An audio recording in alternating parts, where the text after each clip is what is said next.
50,000 বছর পর পৃথিবীর আকাশে এক বিরল ধূমকেতু।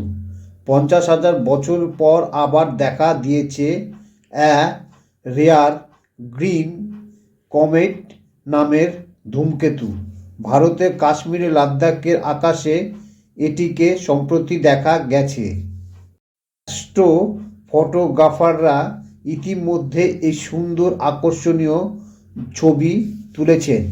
পৃথিবী ও মঙ্গলের কক্ষপথের মাঝে ঘন্টায় প্রায় 2,07,000 কিলোমিটার বেগে ঘুরে বেড়াচ্ছে সবুজ রঙের এই ধূমকেতুটি। এর নিউক্লিয়াসের আয়তন 1.6 কিলোমিটার আর এর লেজটি সুদীর্ঘ কয়েক লাখ কিলোমিটার দীর্ঘ। বরফ যুগের পর প্রথমবারের মতো পৃথিবীর কাছাকাছি এসেছে বিরল সবুজ ধূমকেতু।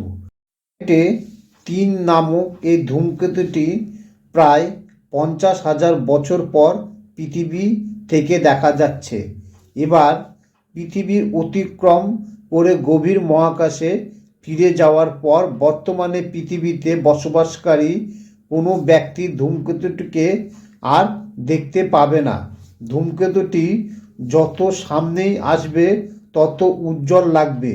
বিজ্ঞানীরা বলেন 10ই ফেব্রুয়ারির দিকে মঙ্গলের কাছাকাছি এই ধূমকেতুটিকে দেখা যাবে।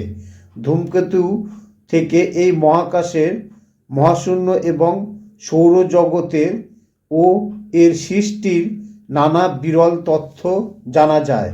ক্যালিফোর্নিয়ায় পালোমার অবজারভেটরিতে ZTF টেলিস্কোপ ব্যবহার করা জ্যোতির্বিজ্ঞানী ব্রাইস হোলিন বলেন, ধূমকেতু শনাক্ত করার জন্য একটি সিস্টেম সক্রিয় করেছেন যা প্রতি রাত্রে গভীর মহাকাশে শত শত ছবি নিতে সক্ষম।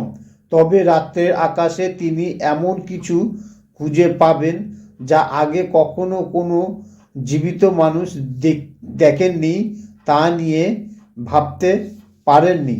তিনি বলেন, ধূমকেতুর কেন্দ্র থাকা সবুজ নিউক্লিয়াস ও ঘনীভূত এলাকার কারণে একে সবুজ দেখায়। এটি অনেক ধীর গতিতে পৃথিবী প্রদক্ষিণ করবে, ফলে লম্বা সময় ধরে দেখা যাবে। সবুজ রঙের অতিকায় লেজ বিশিষ্ট এই ধূমকেতুটির নিউক্লিয়াসের আয়তন প্রায় 1.6 কিলোমিটার। পৃথিবী থেকে ধূমকেতুটি প্রায় 28 মিলিয়ন মাইল দূরে অবস্থান করছে। যদি ভালো লাগে তাহলে পরে অবশ্যই চ্যানেলটিকে লাইক করুন, কমেন্ট করুন, শেয়ার করুন এবং সাবস্ক্রাইব করুন।